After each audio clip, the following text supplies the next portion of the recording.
Siavash Ghazi. Bonjour Siavash. Quel est le message envoyé avec cette nomination? Comment est-elle perçue?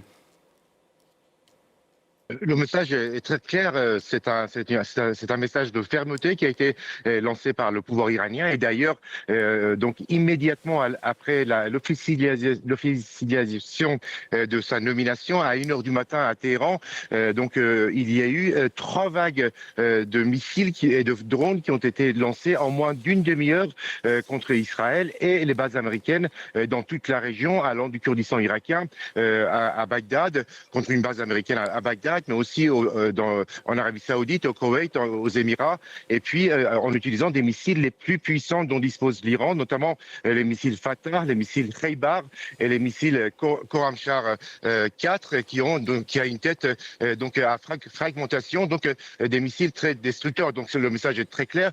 Mojtaba Khamenei ont affirmé plusieurs membres de l'Assemblée des experts.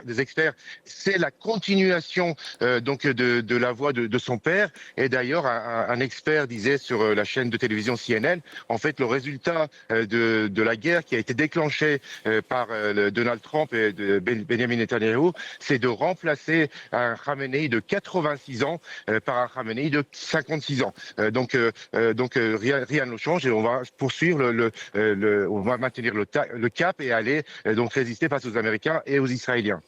Siavash, de son côté, Israël dit avoir frappé à nouveau l'Iran dans la nuit. Quelle est la situation ce matin?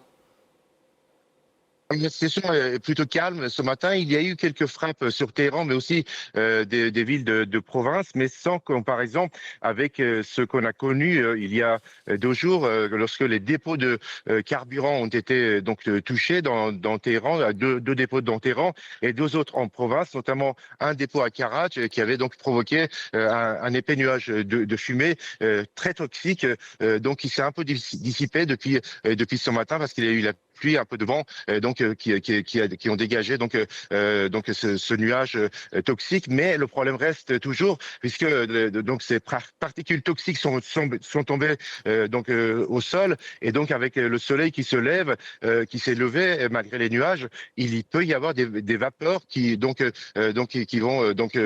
monter du sol et faire monter les particules. Donc les autorités demandent à la population de rester vigilants et de rester autant que possible à la maison. Siavash Ghazi.